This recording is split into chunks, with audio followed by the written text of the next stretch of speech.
Pemateri kedua, Pak Dr. Alhamudin, MMPD, lahir di Palembang Januari 1982, berarti kakak saya 1 tahun. Ya, Pak Alham, pendidikan pernah di Universitas Pendidikan Indonesia, kurikulum dan pembelajaran, lalu ada di Universitas Islam Nusantara dan Universitas Darussalam Gontor. Jadi luar biasa karena tadi dampak narkoba yang sangat serius. Sekarang kita simak materi yang akan disampaikan oleh Pak Dr. Alhamudin tentang agama dan narkoba. Mudah-mudahan ini menjadi bekal kita untuk supaya bisa menjaga diri dari narkoba. Kepada Pak Dr. Alhamudin, saya persilakan. Assalamualaikum warahmatullahi wabarakatuh. Alhamdulillah wassalatu wassalamu ala asyrafil anbiya'i wal mursalin wa ala alihi wa ashabi wa mawalah wa man tabi'ahu bi ihsanin ila yaumiddin amma ba'du. Bapak-bapak dan ibu-ibu sekalian yang berbahagia, tema yang saya akan sampaikan pada kesempatan hari ini adalah agama dan pecandu narkoba. Sebenarnya ini adalah hasil penelitian yang saya lakukan sudah agak lama, sekitar tahun 2012-2013 mungkin ya. Waktu itu saya dapat hibah dari Kementerian Agama dan kebetulan riset saya memang banyak mengkaji terkait dengan kearifan lokal. Nah, salah satunya ini adalah yang akan saya sampaikan itu adalah terkait dengan kearifan lokal. Riset interest saya memang di pendidikan dan pembelajaran, tapi dikaitkan dengan kearifan lokal. Jadi semisal riset terkait dengan keterampilan sosial berbasis kearifan lokal di Indonesia. Itu nanti kita bisa join mungkin. Itu beberapa di komunitas-komunitas yang ada di Indonesia. Memang kalau kita lihat, kalau narkoba di Indonesia itu penyebarannya itu sudah sangat luas sekali. Jadi tidak hanya di perkotaan, tetapi malah yang paling banyak sekarang itu masuknya di pedesaan ya. Karena di pedesaan itu kebanyakan mereka karena latar belakang pendidikan yang rendah, jadi mereka kadang-kadang tidak mengetahui bahwa itu narkoba atau bukan. Dan itu diselundupkan kepada anak-anak, kemudian orang tua, sehingga ketika mereka sudah merasakan itu enak, kemudian mereka ketergantungan dengan yang sudah diberikan oleh para bandar tadi. Nah, beberapa hasil dari pengumpulan data yang kami lakukan pada waktu itu, ternyata memang bandar itu target mereka adalah orang-orang yang memiliki orang-orang penting di masyarakat. Jadi anak-anak orang penting, orang tuanya yang memiliki kedudukan di masyarakat itu akan menjadi target utama dari para pengedar itu.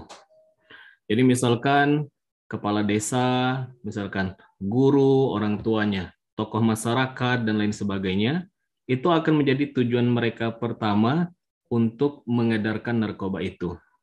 Sehingga memang tujuannya adalah untuk merusak kan. Jadi merusak dirinya sendiri, juga merusak nama baik keluarganya. Nah, itulah dampak jahat daripada narkoba. Maka adik-adik yang ada di sini, kepada mahasiswa, jauhi narkoba. Jenis-jenis narkoba, mungkin tadi sudah disampaikan oleh Bu Fadilah, ada ganja, ada sabu, ada ekstasi, dan lain sebagainya. Ini hanya sebagian saja. Kemudian sindikat narkoba itu tidak hanya menyasar orang dewasa saja, tetapi juga remaja. Karena mereka sangat rentan terpengaruh kalau dibiarkan, tentu membahayakan setelah menjadi pengguna. Karena sifatnya narkoba itu memang ketergantungan ya. Jadi kalau sudah pernah merasakan, maka itu akan sangat sulit sekali untuk memberhentikan dari ketergantungan dari narkoba itu. Nah, riset ini kami lakukan pada waktu itu latar belakangnya tadi. Jadi riset ini dilakukan di Pondok Inabah 7. Jadi Pondok Inabah itu adalah salah satu bagian dari Pondok Pesantren Suryalaya Tasikmalaya. Jadi di Suryalaya itu ada beberapa level, ada mulai dari TK, SD, SMP. Nah, kemudian mereka memiliki santri khusus yang bermasalah. Nah, itu disimpannya di Pondok Inabah ini. Jadi di Pondok Inabah itu tidak hanya orang-orang yang memiliki kasus narkoba saja, akan tetapi banyak kasus yang dimiliki oleh santri-santri yang ada di dalamnya itu. Jadi ada juga yang misalkan ada pada waktu itu, pada waktu penelitian dilakukan, ada orang yang kecanduan seks, misalkan ada anak-anak usia 7 tahun, kemudian ada yang 12 tahun, itu kecanduan juga ternyata. Jadi kalau mereka tidak melakukan dalam sehari, maka mereka akan menjual apa yang mereka miliki di rumah untuk mendapatkan itu. Selain itu juga ada banyak ragamnya. Yang narkoba pun di pesantren ini ada level-levelnya, mulai dari level yang rendah, kemudian sedang, dan kemudian yang sangat tinggi. Kalau sudah yang level yang sangat tinggi itu, mereka biasanya sudah tidak bisa lagi membedakan di mana dia kencing, di mana dia BAB, dan lain sebagainya. Maka kalau di Pondok Inabah, maka kalau yang sudah levelnya pada level yang sangat parah ini, mereka akan disimpan pada tempat yang khusus, tidak digabung dengan anak-anak yang sedang maupun yang rendah.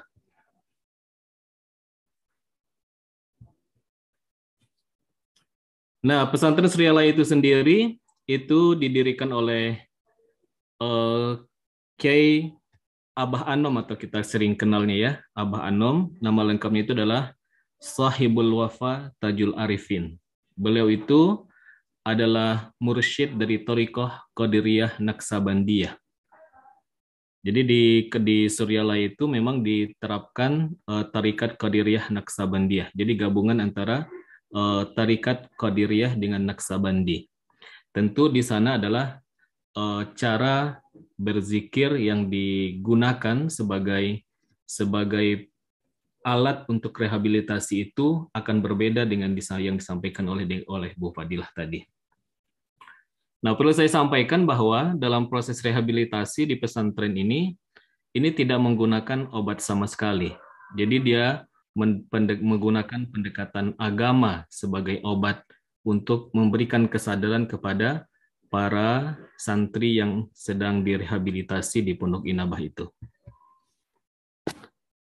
Penelitian ini menggunakan pendekatan kualitatif dengan metode etnografi, kemudian teknik pengumpulan datanya, wawancara, observasi, dan dokumentasi.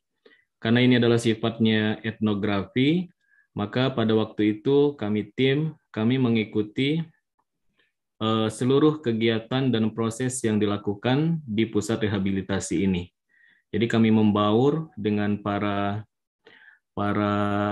santri yang sedang direhabilitasi selama 3 bulan mungkin ya. Jadi bergabung dengan mereka. Nah, konsep rehabilitasi yang dikembangkan di Suryalaya itu adalah menganut 3 konsep. Yang pertama adalah tahalli, yang kedua adalah tahalli, dan yang ketiga adalah tajalli. Inilah konsep yang dikembangkan untuk memberikan kesadaran kembali kepada para santri agar mereka bisa sembuh kembali. Nah, tahalli itu adalah pembebasan diri dari kualitas-kualitas tercela. Jadi artinya ketika mereka masuk ke dalam pesantren itu, mereka harus membersihkan diri mereka dari perbuatan-perbuatan tercela yang selama ini mereka lakukan. Ada yang kalau misalkan kasusnya narkoba, maka mereka harus dibersihkan terlebih dahulu. Kalau ada kasusnya yang tadi misalkan kecanduan seks dan kecanduan-kecanduan yang lainnya itu, maka mereka harus dibersihkan dengan cara dinamakan dengan mandi taubat. Mandi taubat.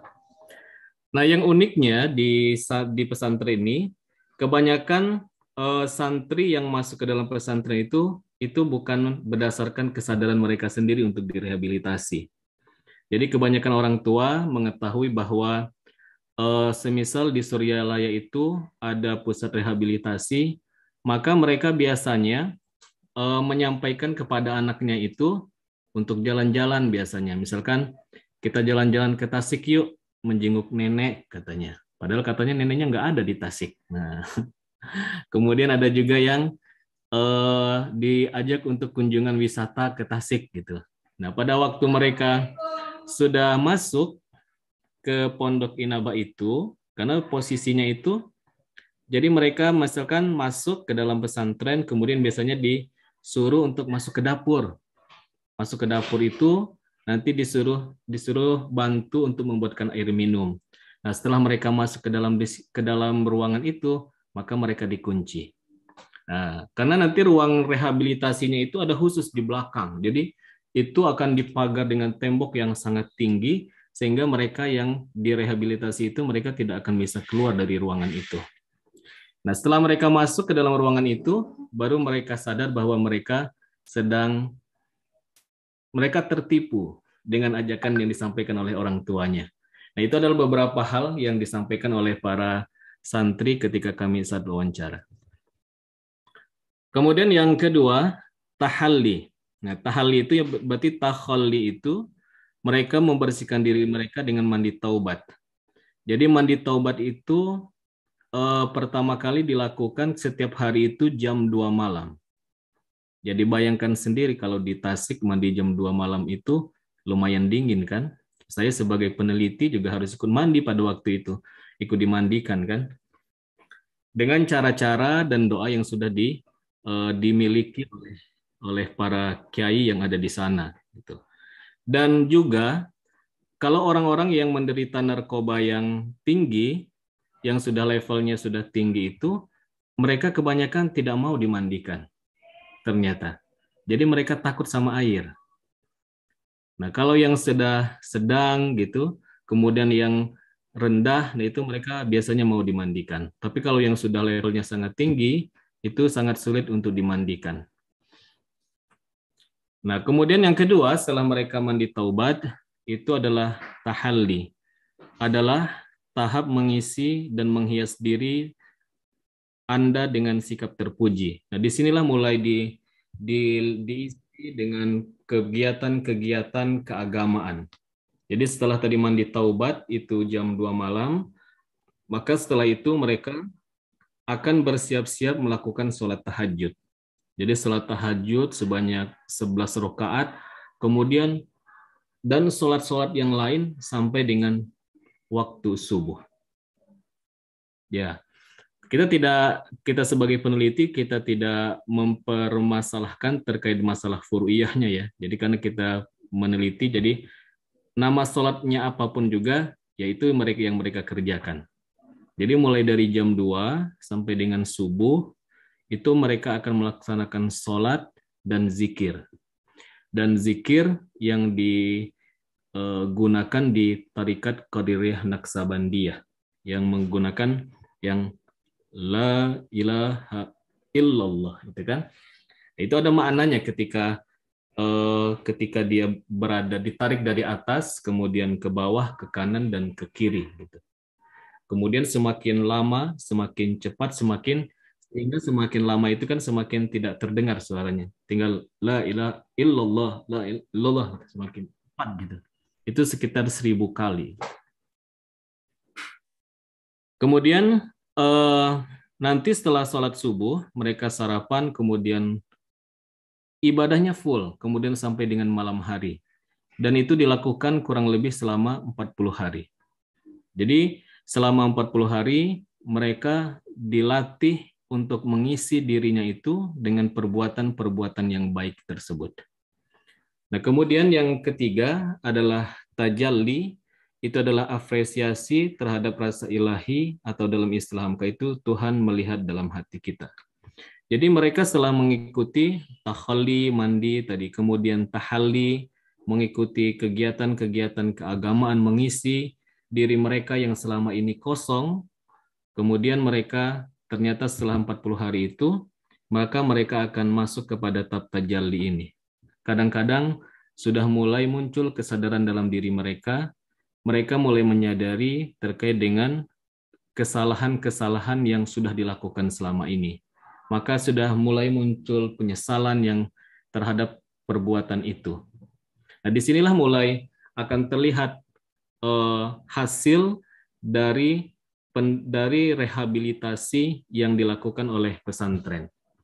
Dan kebanyakan orang-orang yang ini secara presentase mungkin ya, Memang di sana tidak terlalu banyak menerima santrinya itu, tetapi secara presentasi memang banyak mengalami perubahan yang signifikan terhadap diri para santri itu. Hanya yang perlu dipikirkan bahwa yang sebagai catatan itu, ketika mereka sudah pada tahap tajalli ini, mereka akan kembali ke rumah mereka. Jadi sudah setelah mereka dinyatakan sembuh dari kecanduan narkoba itu, mereka akan dikembalikan ke rumahnya. Nah, disitulah peran orang tua untuk menjaga apa yang sudah mereka lakukan selama ini. Jadi kalau orang tuanya memang menginginkan anaknya sembuh total, biasanya orang tuanya ada yang sampai pindah rumah dari lingkungan yang mereka tinggal selama ini. Karena di situ adalah faktor lingkungan yang sangat berpengaruh terhadap kesembuhan secara total dari santri yang mengalami kecanduan narkoba tersebut. Nah, inilah tahap-tahap rehabilitasi dari yang 3 tadi. Pertama mandi taubat, kemudian sholat yang bermacam-macam sholatnya, kemudian zikir, kemudian qiyamul lail, kemudian juga mereka berpuasa, puasa Senin Kamis, puasa Ayyamul Bid, tanggal 13, 14, 15, kemudian membaca Al-Quran, kemudian mengendalikan nafsu dan menghindari dosa. Ini biasanya disampaikan melalui tausiah-tausiah yang dilakukan oleh para ustadz yang ada di sana, kemudian menghindari makanan haram. Jadi ternyata mungkin faktor makanan haram itu juga berpengaruh terhadap pendidikan anak kita ya. Maka ada dalam suatu hadis itu kan, berilah makan anak itu dengan makanan yang halal. Jadi boleh jadi bahwa ketika ada anak-anak kita, nauzubillah min zalik, boleh jadi bahwa nakal mungkin ataupun kecanduan narkoba itu mungkin salah satu dampak dari harta yang dibawa oleh orang tua. Maka ini yang harus perlu kita tanamkan dalam diri kita. Jadi tidak murni bahwa itu adalah lingkungan dan tidak murni juga itu adalah kesalahan anak. Bisa jadi adalah kesalahan orang tua yang membawa sebagian harta haram untuk dimakan oleh anaknya di rumah. Nauzubillah min zalik. Sambil ceramah sedikit. Kemudian kemudian memilih teman bergaul. Nah, kemudian juga adalah olahraga. Jadi olahraga itu juga jadi mereka selain beribadah juga olahraga. Jadi dibiasakan untuk olahraga. Karena kalau banyak waktu kosong itulah yang biasanya memunculkan pemikiran-pemikiran yang negatif. Maka di dalam tahapan rehabilitasi ini, selain mereka didekatkan dengan agama, juga mereka harus mengisi waktu mereka dengan hal-hal yang positif. Olahraga, kemudian 11 ini medis. Medis ini artinya bahwa nanti, jadi ketika mereka sudah dinyatakan sudah agak baik, maka akan dicek secara medis, tapi tidak menggunakan obat untuk menyembuhkan. Nah, di sini bisa kita lihat beberapa kegiatan yang dilakukan setiap harinya itu. Ini mulai jam 2, ini mulai dari mandi taubat, kemudian sholat sunnah syukrul wudu, kemudian sholat sunnah tahiyatul masjid, kemudian sholat sunat taubat, kemudian sholat sunat tahajud, kemudian sholat sunnah tasbih, kemudian sholat sunat witir, kemudian zikir. Nah, saya yang mengikuti ini juga teler ini. Dari jam 2 sampai subuh ini. Zikir jahar dan khafi. Kemudian dari jam 4.15 itu adalah sholat sunat fajar, kemudian sholat sunat qoblas subuh, kemudian sholat sunnah lida'fil bala, kemudian sholat subuh, zikir jahar dan khafi. Kemudian setelah itu jam 6 sholat sunnah isyraq, kemudian sholat sunat isti'azah, kemudian sholat sunnah istikharah, kemudian sarapan pagi, kemudian mereka tidur. Tidur sampai dengan jam 10. Jam 10 bangun, kemudian mereka melakukan kegiatan lagi, mandi taubat, kemudian setelah itu sholat duha, kemudian sholat sunnah kifarah al-bauli. Ini sholat al-bauli ini kencing. Jadi sholat sunnah kifarah al-bauli itu jadi khawatir kencing-kencing yang kita lakukan selama ini nanti itu bisa menjadi siksa kubur ya. Kemudian zikir zahar dan khafi. Kemudian jam 12 mereka melaksanakan sholat sunnah qabla zuhur, kemudian sholat zuhur, kemudian sholat sunnah ba'da zuhur, zikir jahar dan khafi, kemudian makan siang. Kemudian jam 14.30 mandi lagi, mandi taubat, kemudian sholat sunnah qabla asar, sholat asar, zikir zahar dan khafi. Nah di sela-sela itulah mulai dari asar menjelang asar sampai dengan maghrib itu mereka bisa melakukan olahraga yang sudah disediakan beberapa fasilitas di dalam pesantren Inabah itu. Kemudian jam 17.30 mereka akan mandi taubat, kemudian sholat sunnah qabla maghrib, kemudian sholat maghrib, kemudian zikir, zahar, dan khopi. Kemudian khataman tarikat Qadiriyah Naksabandiyah. Kemudian sholat sunnah ba'da maghrib, sholat sunnah awabin, sholat sunnah taubat, sholat sunnah birrul walidain, kemudian sholat sunnah lihibzil iman, sholat sunnah li syukril wudu. Kemudian jam 19, sholat sunnah qoblal isya, sholat isya, sholat sunnah ba'da isya, zikir, zahar, dan khafi.